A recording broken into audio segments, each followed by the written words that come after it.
With that, I wanted to introduce today's guest speaker. We are fortunate to have Robert Karban as the guest speaker.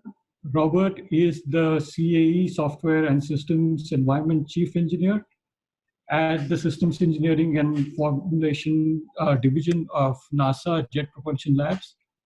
So his team provides the environment for engineering modeling, systems engineering, simulation, and analysis.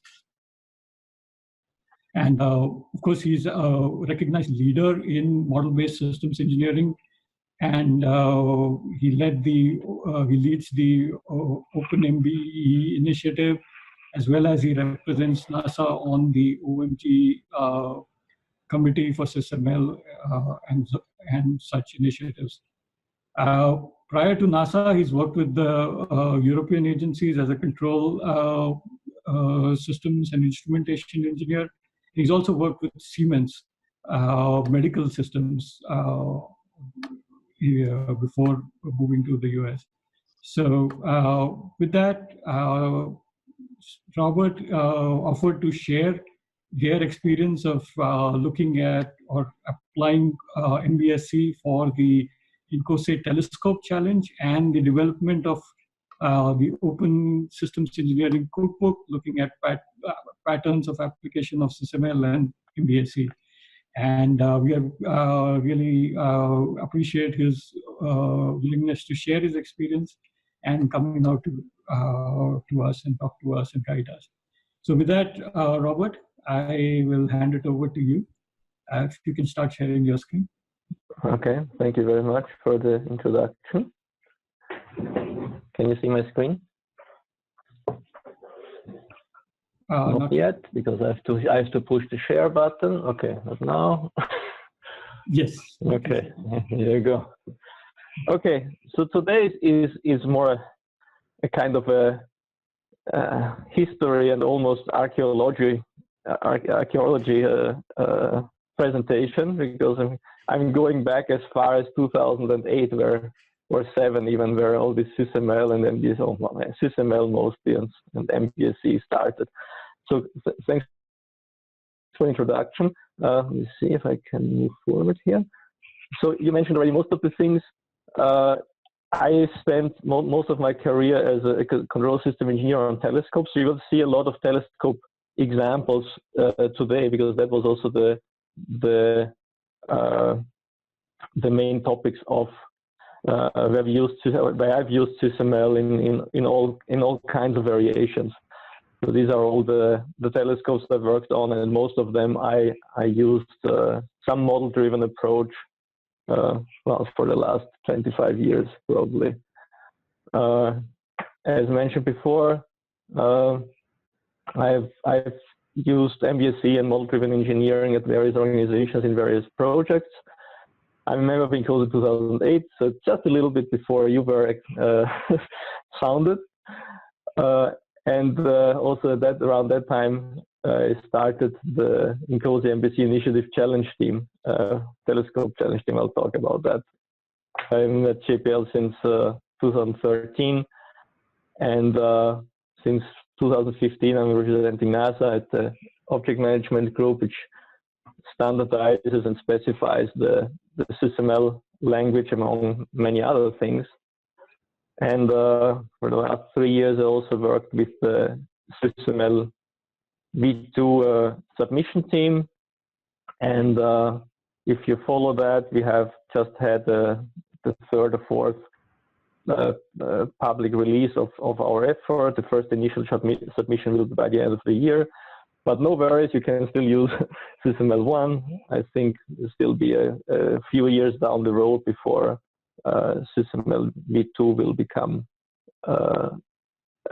really available, although you can already model now. Okay, so I will jump around a little bit in different materials. So where everything actually started was around 2007-8. I took my very first, so the version 1.0 of SysML came out. and I took a course, SysML course in 2007, I think, and came home and thought, my God, that's it. That's what I've been looking for the last 10, 15 years. And I wanted to use it, and it was a complete failure. The only thing that was available back then was the specification, and nobody really knew what to do with it. There were no books, there were no examples, there was basically nothing. But luckily, around that time, the INCOSE MBSE initiative started the challenge teams. And in this little graph here, you see, actually, let me go to another website here. And you might know this one, the MBSE wiki, which is the wiki of INCOSE and OMG. And back then, so it was led by Sandy Frintal, who also has adopted me as a mentee, so he has been mentoring me the start. This initiative, the challenge teams, was back then organized in activity teams and challenge teams, and the main purpose was and is to find challenging problems that demonstrate how model-based system engineering, and back then mostly SysML, can be used to support engineering tasks.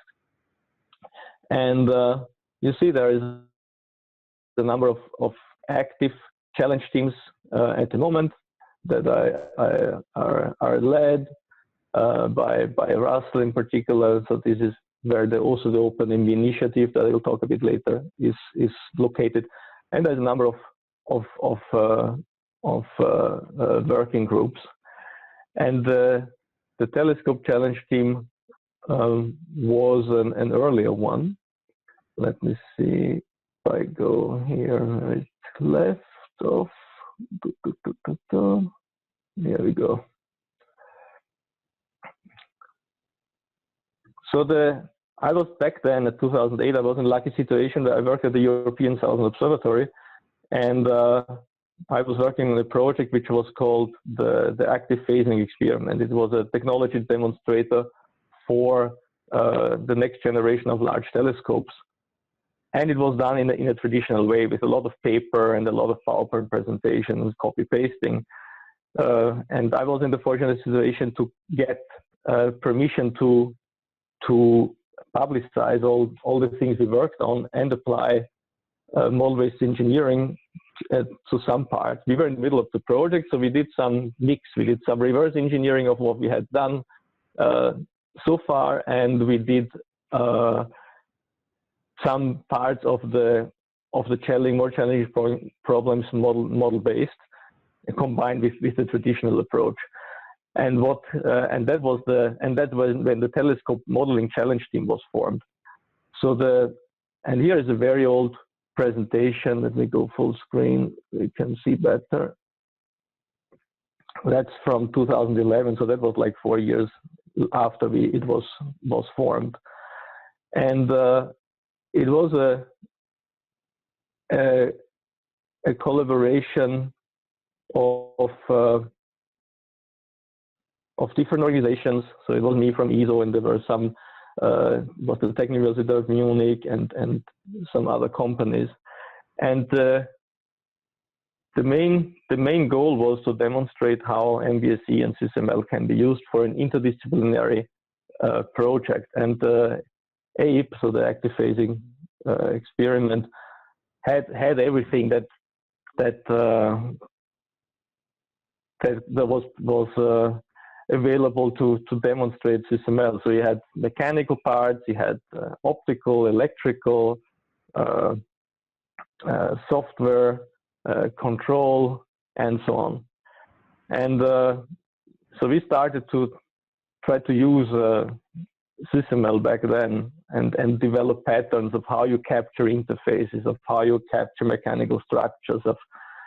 It was much less at that time behavior. It was all focused, so there was not much of state machine activities and so on. it was mostly structure. And what came out, there were two things that came out. One was a fully fledged SysML model, and which was actually documented, or is documented with the real system. So you see in the model itself, which is all open source and public, you see the actual system. Like here's a screenshot of the optical bench with all kinds of sensors and mirrors and cables and interfaces, and the corresponding SysML model. So how you would represent such a thing in SysML. And so as far as I know, that's still one of the very unique things. It's hard to find anything that is that detailed. So if you ever do something like that, it would be nice to always see something more real next to it, because the main problem with all these boxes and lines is that they don't look very interesting to anybody. It's not like this fancy 3D modeling CAD stuff that attracts appeal, is very appealing to everybody. You know, it's brownish boxes. So, and that is the biggest problem of system engineering in general. It's very abstract and it's mostly document based. Right?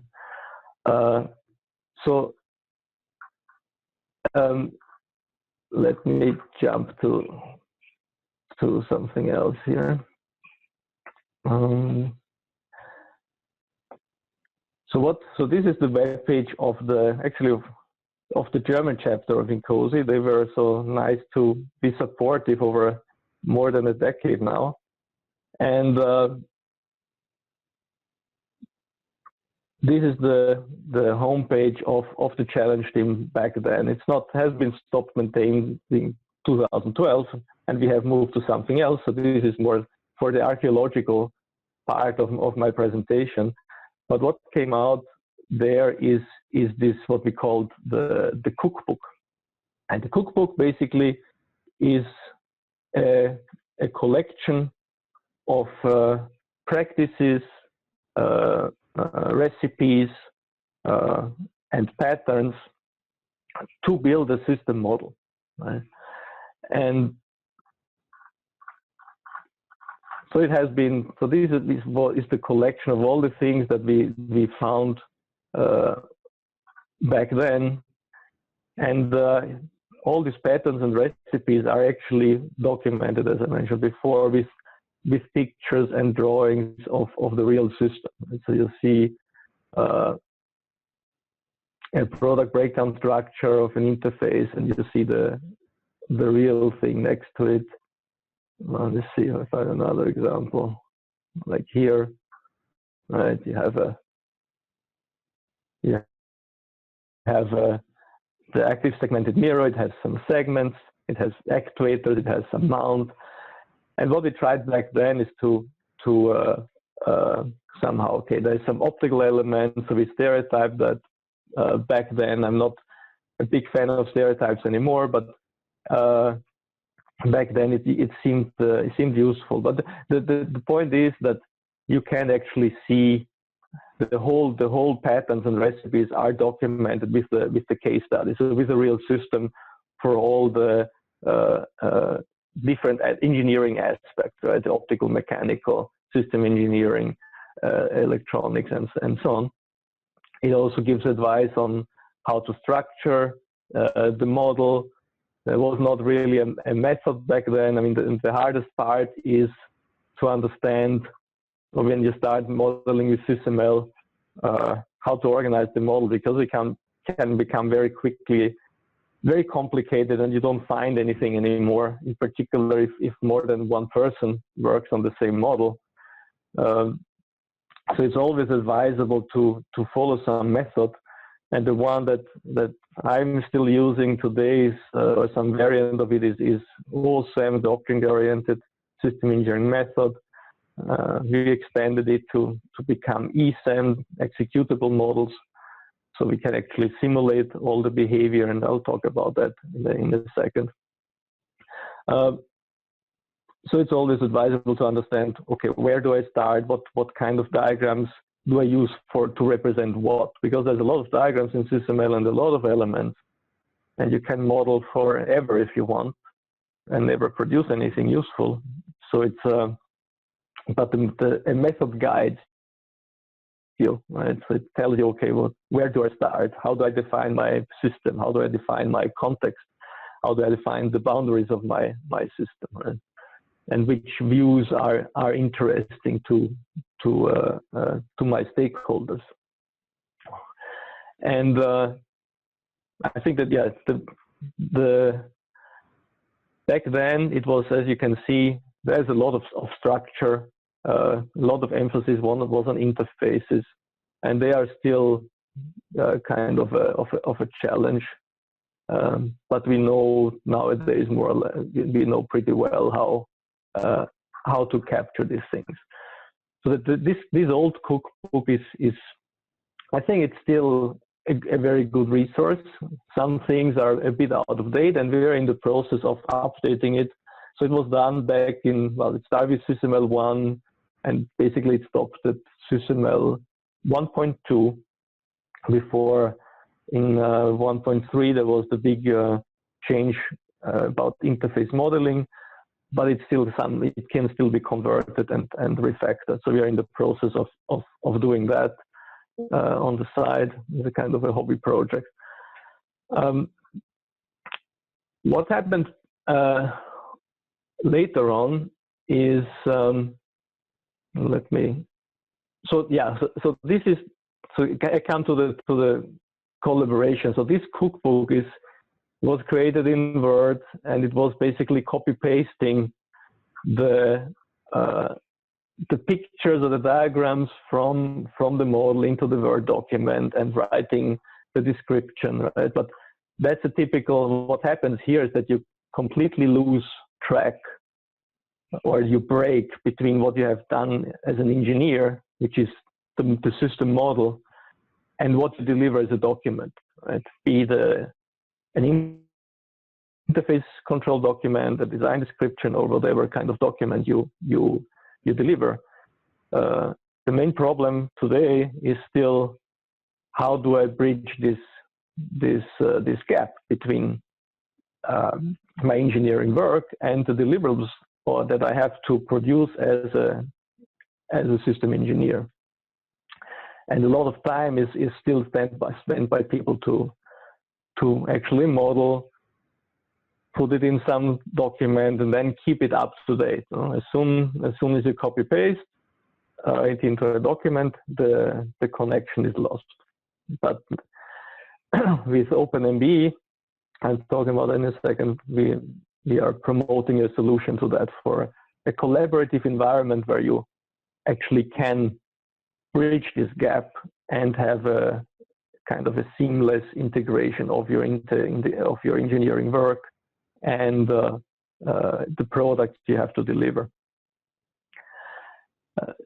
The initial promise of MBSE back in 2008, and I was preaching that for a long time, is that the documents will disappear and there will be only models, and we'll all be happy. But that turned out not to be true. The documents will always exist because somebody wants to read something, and maybe not nowadays, not print anymore, but still you have to have some deliverable, and it's usually in some document form or some presentation, but it should be backed up by a model, just in a human readable form. And because models often are not directly consumable unless you are well versed in modeling and the modeling tools. But the goal is to produce something that is consumable by a larger community, and typically only a smaller team actually does the modeling on a project. Not everybody will open a modeling tool and browse around there. It's challenging to consume it. So there will always be a document, I think, but there should be a source of authority for this information, which in this document, and the document should be kind of link directly to the engineering work, which is the model itself. So with that, we do a little of a time jump to where we are today. So let me go here. See. Okay, here we go. So that's as a presentation I gave some years ago, and it's about the Open System Engineering Cookbook, and that's basically the second version of the old cookbook, and it was created during the 30-meter telescope project that I worked on when I started at JPL, and I just go here because there we wanted to have a kind of a model-driven approach, but also produce all the engineering documents integrated with the model. So let me just briefly introduce that to you. So the 30-meter telescope project is one of the 3 large ground-based or extremely large ground-based next-generation telescope projects. And the 30-meter telescope is one of the US-based ones, and JPL supplies a number of components to that telescope. It's an international organization, the 30-meter telescope observatory, and what JPL provides is the alignment and phasing system. So all these next generation telescopes, they have not a single monolithic mirror, but they have a segmented mirror, and they have to be controlled in a way that they function as if they were a monolithic mirror. So the 30-meter telescope is called 30-meter because the primary mirror, so that's the light collection surface, has a 30-meter diameter. So the approach that the TMT has been taking is to kind of a hybrid approach of traditional system engineering and model-based system engineering. And that's also a kind of a lesson. Despite MBSE has been around for a while, there's still few projects which take a fully driven MBSE approach. And that, I think, is still wise.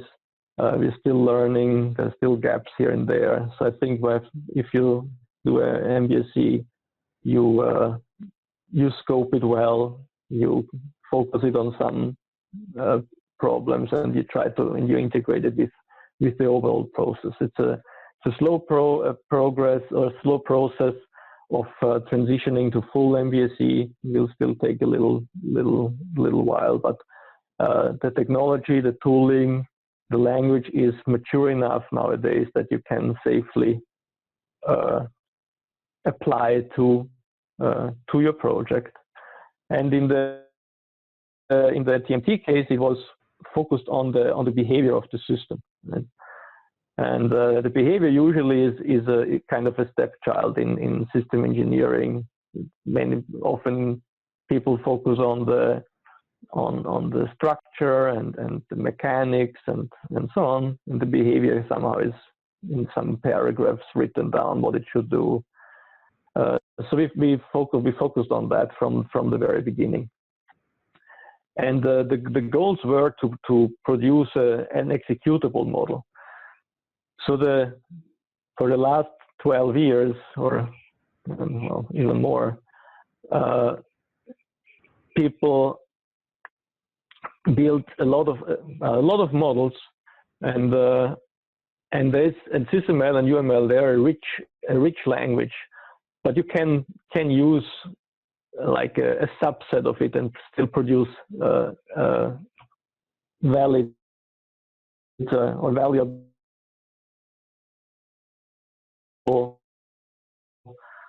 engineering. My approach was to reduce that to the executability. So I want to have executable interfaces, executable requirements, and So get away from the pure diagramming thing where you basically draw pretty pictures. They should still be pretty, but I want to have more meaning to them. So some time ago, I focused starting to build executable models, and the TMT which is also, so the TMT model is open source. It's available. It can be investigated, and is probably still the richest model that you can find in terms of executability and what kind of SysML constructs can be used. So probably everything that you can find in the spec is in the specification of the language. You can probably also find in the TMT model.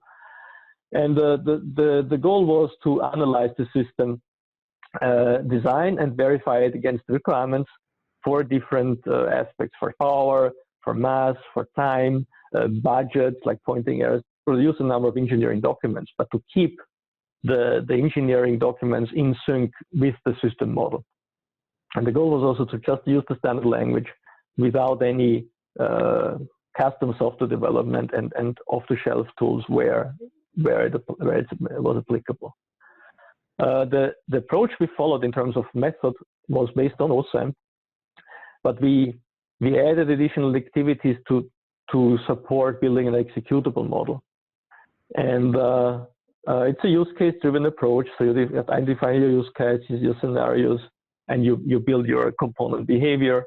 And out of that came a method which is ESAM, the executable system engineering method.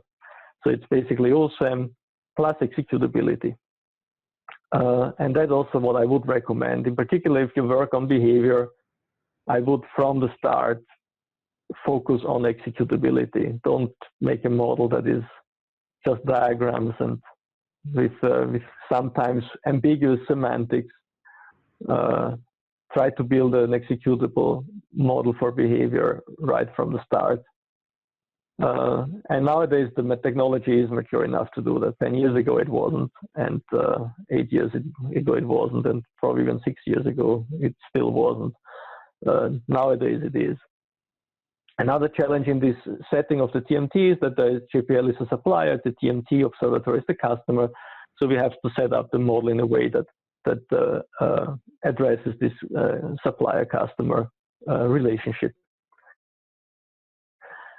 And as I said, the emphasis is on executability and and verification of requirements, and to integrate the customer-supplier model. So what came out of that? So not only the model which actually is used on the project to construct and build the system came out, but also the OpenSE Cookbook came out. And the OpenSE Cookbook basically documents all the patterns that have been used throughout the project to build the TMT model. And the TMT model itself, which is still, so the production model is open source, as I mentioned, the TMT model itself are the examples in this cookbook. So for every recipe, for every pattern, for every concern, there is the example of how it was done in the TMT model. And usually it's accompanied by some educational model. So it's a kind of system engineering goal oriented. So for example, how do I verify requirements? How do I roll up technical resources? How to do whatever, right? So the cookbook is organized in that way. And we have started to combine it with the original one. So the original one was focused on structure, interfaces, product breakdown, and so on. And now we have also the behavioral part. So together, the new cookbook is addressing probably the most of the issues or many issues that you face as a system engineer that wants to use SysML and model-based techniques. The cookbook is driven by the system engineering workflow and has a number of patterns that can be combined in more complex patterns, but basically demonstrates how to build a system model. How do I start? What do I do? And it kind of makes executable system engineering a commodity. Right? So it's there available. There is the patterns, there is the guidance, there is also the tooling, right? And the tooling is not only necessarily SysML, also the focus is sometimes mostly on that, but there's many other things which are defined model-based system engineering. So I think one mistake people made, and including in the past, is setting equal MBSE equals SysML and one particular SysML tool, and that's definitely not the case. Our environment that we provide to the JPL engineers is probably has around 30 tools at the moment, which are fully integrated, and the SysML tool is only one of them. So this is the workflow that drives the OpenSE Cookbook from the TMT analysis, but it can be applied to many other use cases. So you basically have some requirement, and in the TMT case, those requirements they are managed indoors as textual requirements, and they are exported and then imported into the SysML model. And one of these requirements, and many requirements are like performance requirements. So there is a use case where you have to take out of one of these segments and put another one in for maintenance. And that shall not take longer than 2 hours, for example. And these 2 hours depend on a number of things, because you have to take images, take exposures of varying number, of varying duration, and so on. So that there is some variability in how you do that and how it's done. Another example is, it shall not use more than a certain amount of power. And it's a kind of a distributed system, so there's different power consumption, peak power consumption limits in different places, which also depends on certain configurations, like how many motors are used during initialization, how much power do these motors use, and so on.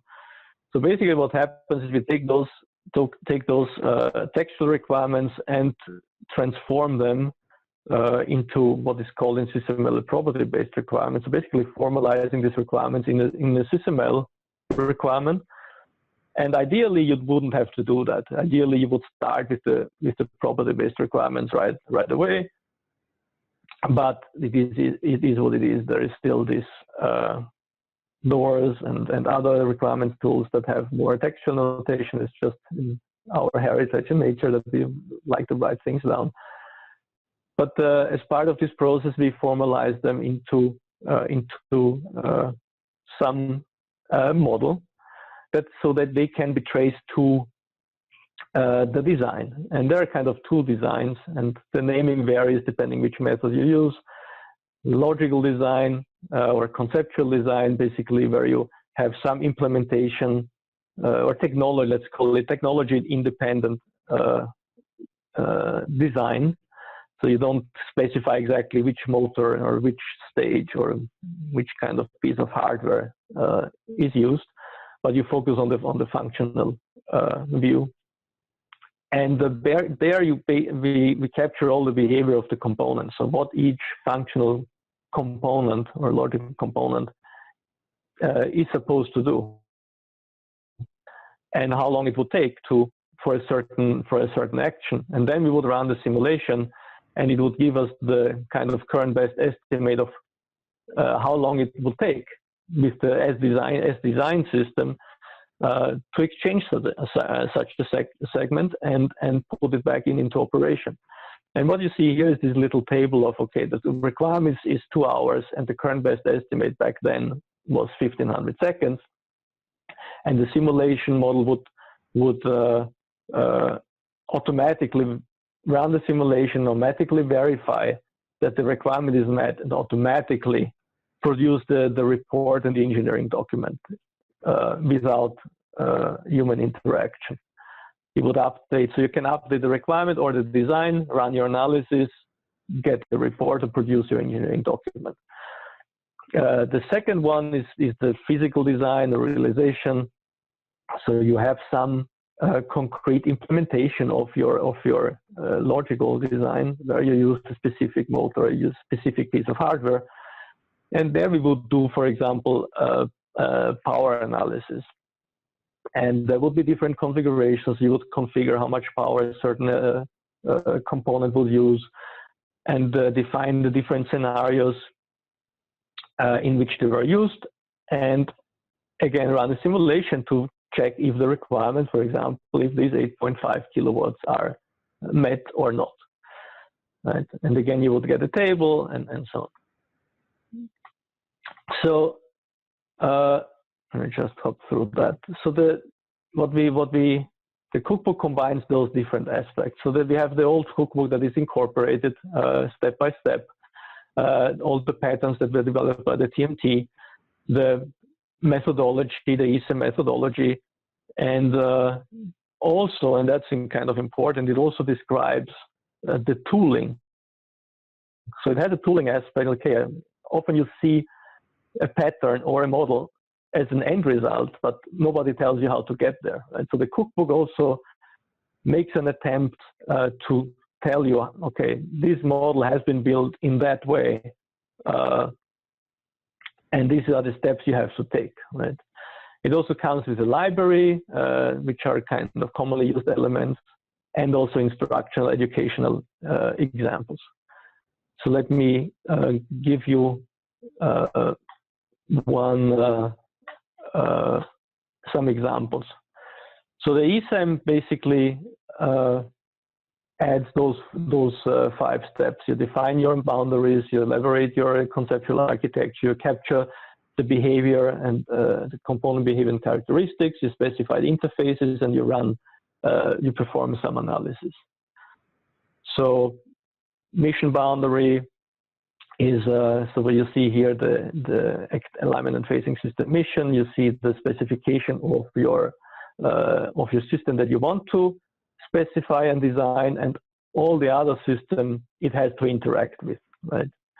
So these are other systems. This is what we get from the TMT project as a specification, and then we design the system. So we get some black box from them with some interfaces, and then we elaborate that. And that turns into, so what you see here is what is called an internal block diagram, where you see basically the system that the team has to design and all the other systems that it interfaces with.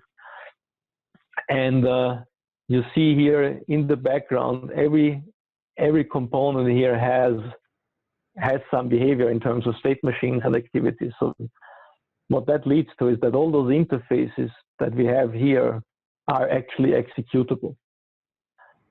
And that you have to think about for a second what that means. It means that if I remove that line here, that line is not a line anymore. If I delete this line from my model, the verification and simulation will break. So your interface will break. And that's something we never had before. So we have an executable interface and also executable requirements. And if the model is broken, your verification is broken, right? So that's a good thing, right? So if somebody deletes something or something, then your result will not conform to your expectations, right? So we model the high-level behavior of interfacing components. Not only that, we elaborate that. So now we are inside this black box, and we define all the functional components, how they interact with each other, and they all talk to each other, right? So you see again interfaces. Now you have some internal interfaces, and you can use this model to contribute to your ICD. So you can generate a document, the ICD document, the interface control document, from this model, and you're sure that those interfaces are correct because you can analyze them and simulate them, right? And verify them against requirements. And this is kind of a deep dive, so I will not go much into that, but basically you see a state machine. So this is one of the behaviors of one of the components. You have to perform a number of steps of alignment and correcting some rigid body and do some phasing. And in each state, you have some activity that specifies what happens in this state. And these are sometimes deeply nested activities where you have to take an exposure, you run some algorithm, and you move some piece of hardware, right? And everything takes some time. So for example, you see here there's some algorithm which is performed, and according to the system engineer, this will take 10 seconds, right? And then those components interact with each other. So on the left side, you see one component that sends a command to some other component, which is a state machine, and to take an exposure with some variable exposure time. And then there's in the take exposure state, it will perform an activity according to this request. So it will take an exposure with a variable time. It will read out a detector, which will always take the same time, and then will send back an acknowledgement, right? And depending on the scenario, this time will vary, and your result will vary. So you can go and run different scenarios for different scenarios and verify if the requirements are always met with these different scenarios. Right. So we have basically a network of collaborating state machines, and this is all executable, right? So your interfaces are executable. So basically, you run the configured analysis, this is simulation engine, and without a single line of project-specific code, you get your results in terms of timelines, when components change a state. You get profiles for power, for example. It could also be data, and you get some tables which show you the analysis results that you can verify against your requirements. And there's, and I just go quickly through one pattern, requirements verification, and the cookbook is organized. You have always an intent for a pattern. You have some educational example, the known use, which is the real production model, the tooling which is used to build it, and so on. So let me switch. So all this presentation is available online. But what I want to show is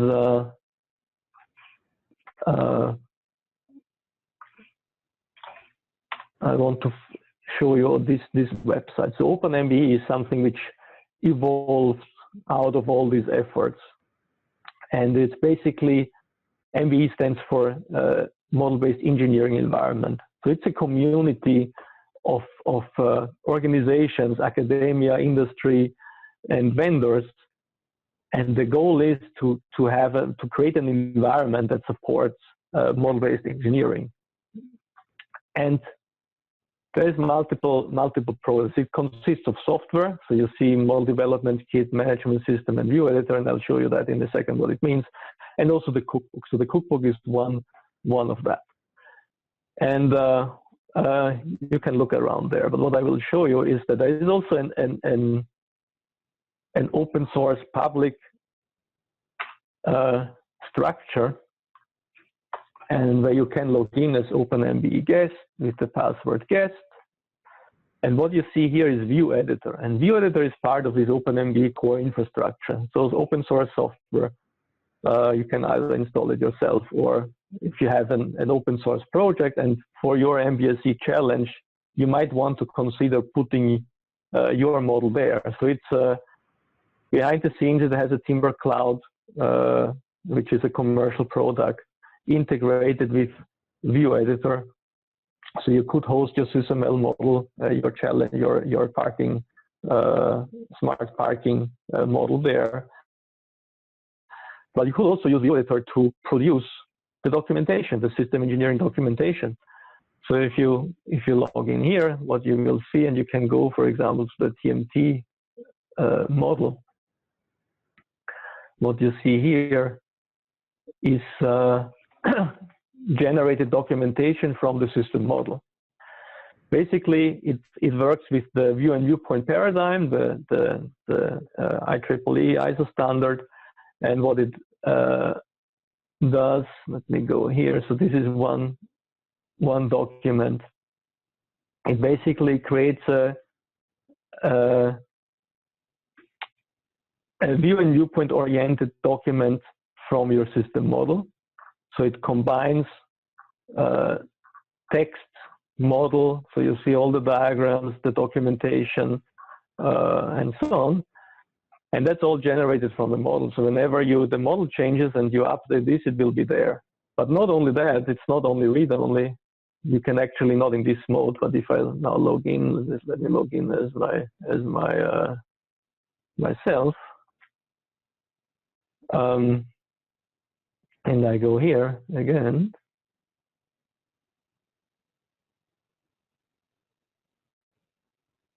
Go to the full thing. I can edit it, right? And what you see here, all these little wireframes around, all these things are actually model elements, right? Let me just turn that on for a second. And this is a process.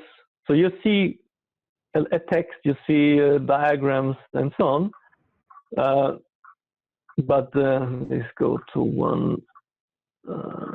One important thing is that in the beginning, when you start something, you will have a lot of text and not much model maybe, or some parts of the model, right? But the process that what we call model hardening is that gradually convert text into something which is backed up by a model.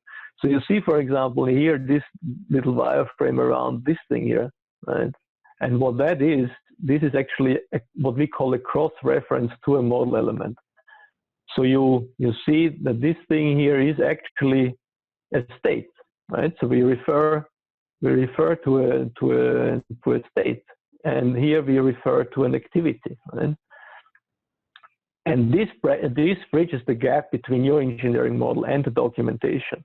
So you build your model, you complement it with some narrative which describes it, and you produce an engineering document, which is a linked data document directly tied into your system model.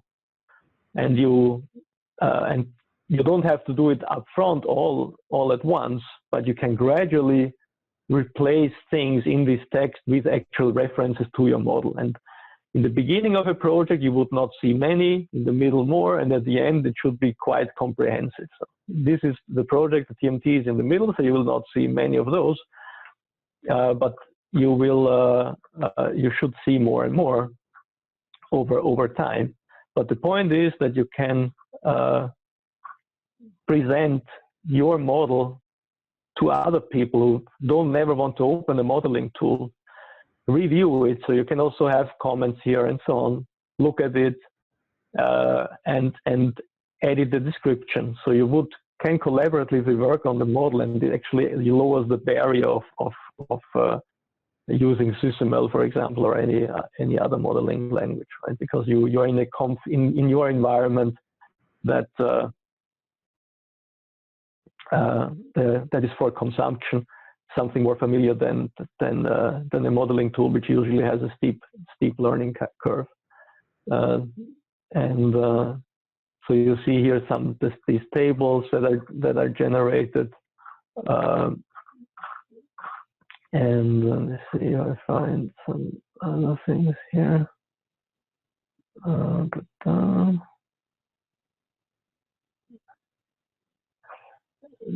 Another document here. I go to the requirements flow down, and go back here. So what you see here, this is a table. Let me go here, maybe. This is a requirements table that is generated from the model, and every element here is actually a model element, right? So this, you can edit it here and it will flow back to your model.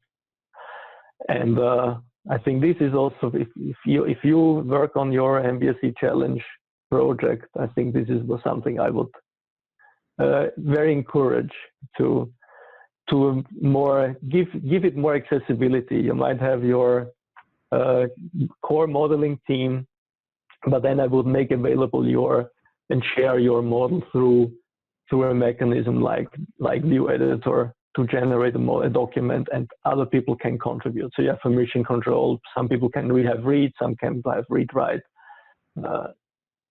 and it just makes it much more accessible. And then I stop here, I think. One more thing. So on the OpenMBE, we have also regular community meetings. You can contribute, you can participate. We have every Tuesday, so the next community meeting, I believe, is next week, I think, Tuesday, 8 o'clock our time here, so that would still work for you, I think, somehow. Where people present what they work on, and it's a mix of academia and vendors and practitioners. There is guides, quick start guides on how to use those things. We also have started to use Jupyter and integrated with modeling, so we are now able to do partial modeling in Jupyter with Python and so on. So I think I stop here and leave the last few minutes for questions. Thank you. Thank you, Robert. That is a very good description and a very comprehensive description of the work around using MBSE and collecting patterns of using MBSE. We do have a few questions already in the chat window. Maybe I'll post them to you one by one. Okay. We have Prashant who has asked, how do we ensure compatibility and traceability among different modeling tools across the various phases of system development? Yeah. So that has been a question for many years, right? So because the model-based process should work across the whole life cycle, so from requirements of the design to testing. So we have established and there's presentations and papers online how we do it for JPL in the systems environment. That's the whole purpose of the systems environment. So it's a combination of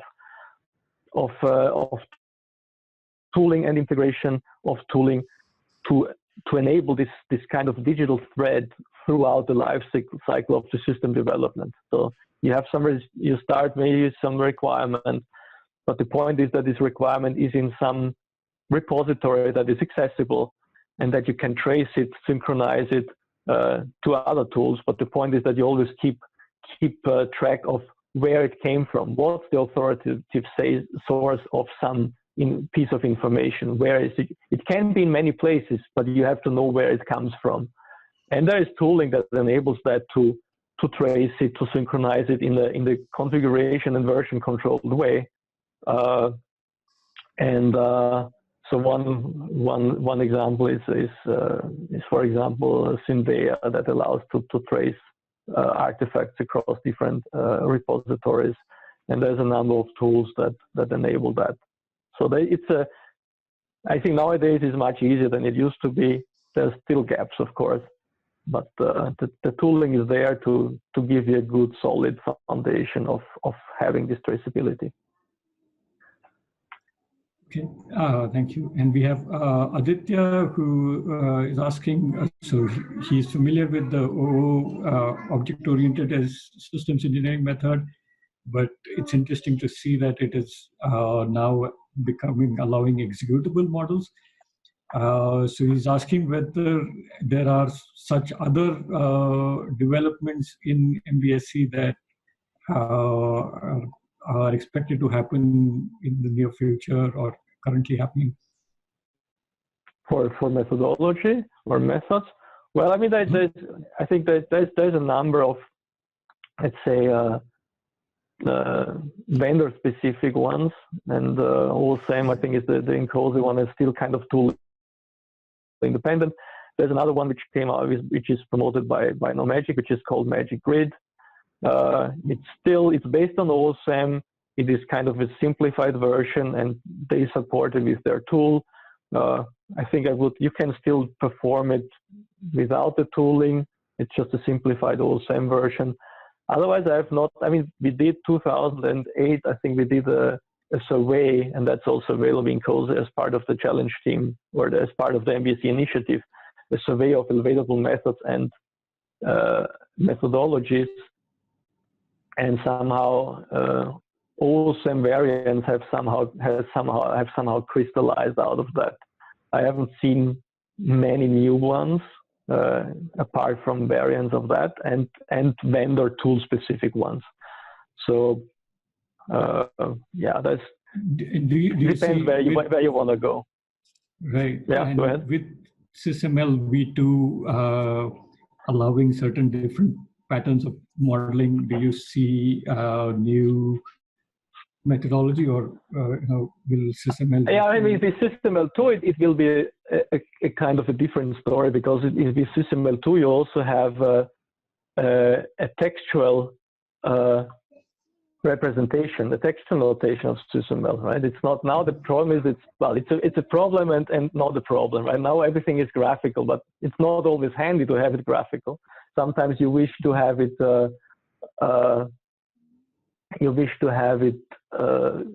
textual, because it's just more efficient. But I can give you one example. Let me see if I go here. So this is, that should work hopefully. This is broken. No. This one works. But what you see here is a SysML2 model, and we have started to take some of the examples of the current cookbook and redo them in SysML2. And here you have some power rollup pattern, and this is in a Jupyter notebook, right? So we can, what we are currently after is to have the documentation and the model in the same place, and at the moment we are using Jupyter. So that's to enable that. So you would have a model and visualize it in the same tool without having to make this transition to something else, right? So this is somehow the goal, and that might enable a lot of other things, right? So also new updates to the methodology for sure. Mm-hmm. There was a question from Sandeep asking whether the tools connect to standard requirement management tools like DOORS, and I think you showed bringing in requirements from DOORS, but do you use a certain standard like RecIF or yeah. So I think so I think there are multiple options. I think with DOORS 9 for example, you don't have many options. You can export because it doesn't have a REST API. You can export as RecIF and then import into your SysML model. Our architecture, and that's also I think the trend in the MBE OpenMBE community, is that all the tools that you want to integrate are some kind of REST web service, right? So like DOORS NG has a REST API, so you can use other tools to extract, synchronize, or trace the artifacts which are there. And I think that's what everything should go, where everything should will and well is going, has been going, and will go. So it's a number of web services that you interconnect and basically use intermediate tooling to enable the traceability between the artifacts that you have in these different repositories to build your digital thread throughout the system lifecycle. Maybe one last question again. This is around the executable systems engineering methodology, the way we have it set up right now. Do you expect the execution to be at the server end, or is it currently at the client end? And how is that framework supposed to work? Yeah, so I think at the moment, I mean, in particular, if you talk about, say, Cameo Systems Modeler, And that's also some kind, is historically like that. I mean, many tools are very heavy on the client. And so a lot of simulation is on the client side. But our goal is to have and also work with the vendors to move that to the server side. So also the executability should be eventually on the server side, because it just scales much better. It's easier to integrate, easier to deploy, easier to manage. There's a lot of possibilities. We have workarounds for that, so we can. I mean, now with, for example, with Cameo, you do it in the client, but with the setup we have, we can kind of trigger it automatically in some with, for example, with Jenkins, which is a continuous integration tool. So you would start Cameo Systems Modeler as a Jenkins job, run the simulation and publish the results, right? So you don't have to open it manually. So there's workarounds for that. It's not ideal. So eventually, I hope that everything will move to the server side sooner or later. Okay. Yeah, thanks a lot, Robert. I think we are going over time a little bit. There are a few more questions. It's fine. It's fine for me. I have a few minutes more. I'm happy to answer your questions if I can. Okay. And there was one more question asking what are the current and future challenges of MBSE?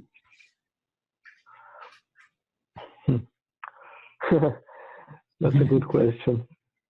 I think one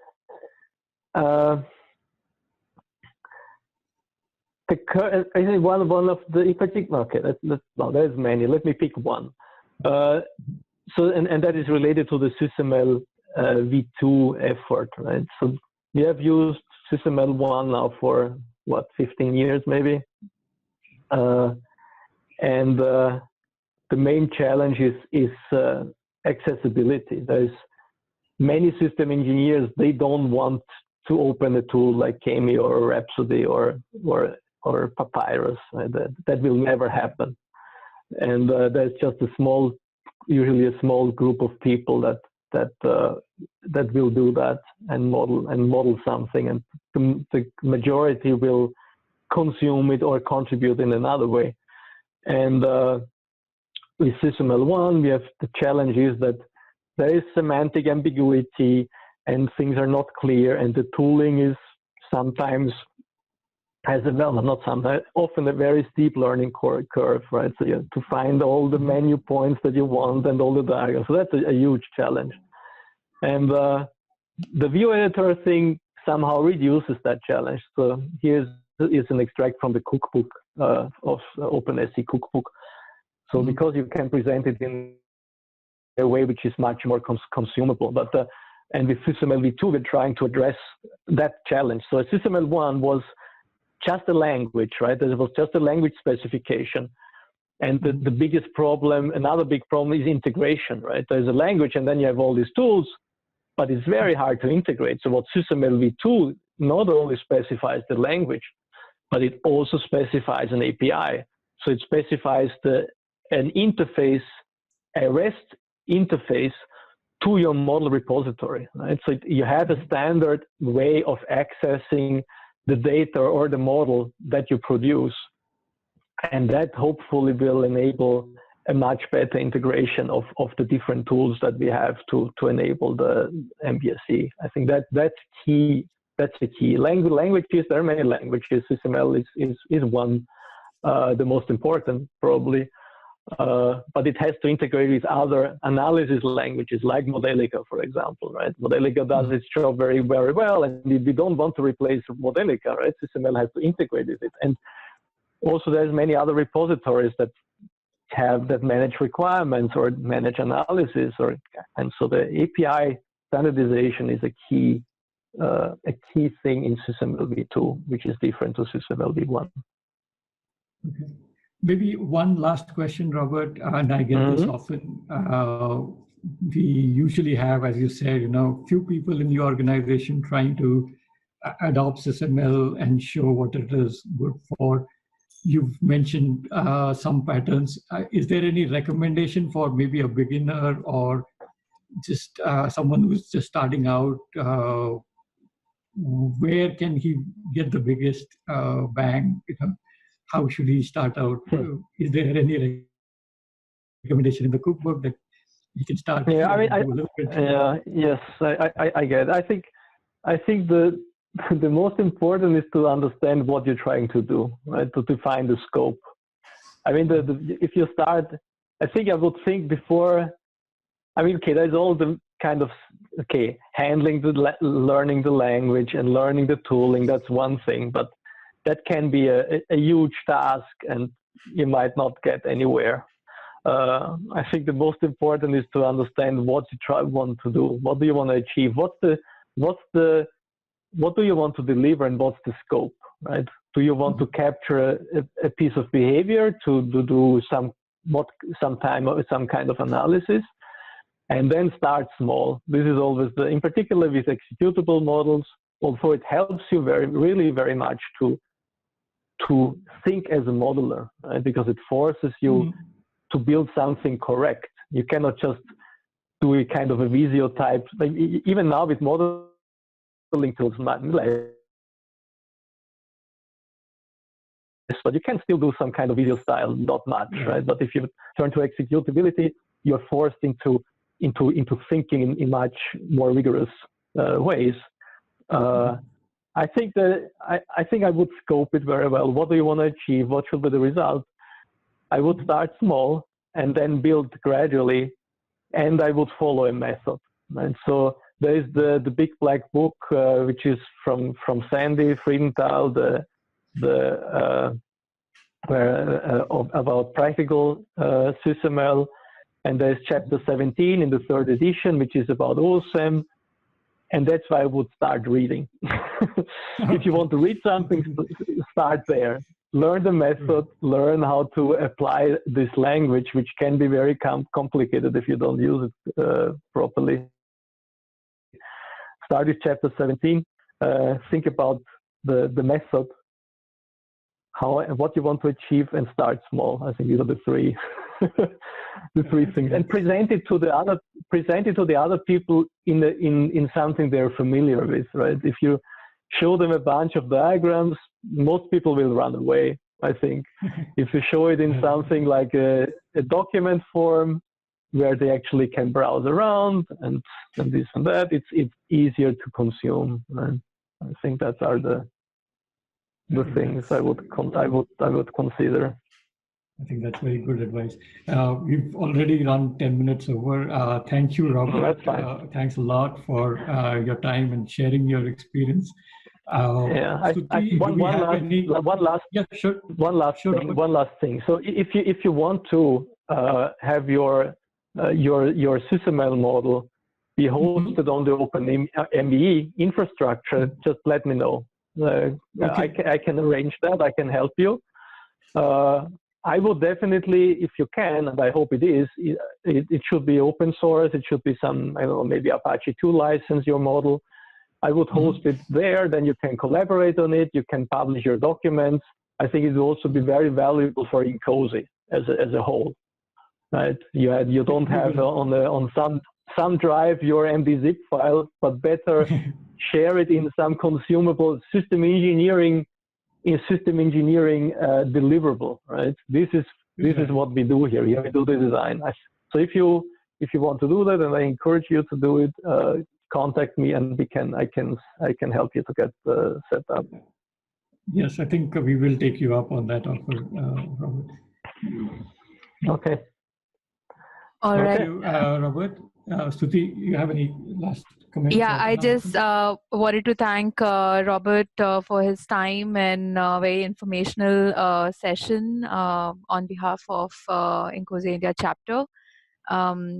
We had grand plans for the 10-year anniversary. However, given the situation, we are doing it virtual, and I think it's really It's really nice that we could host you as part of the India chapter. And I'm sure everyone's learned a lot tonight. So thank you so much for your time once again, and thanks, Nikhil, for You're welcome. This session. Yeah, We'll keep in touch. Great. Thanks a lot.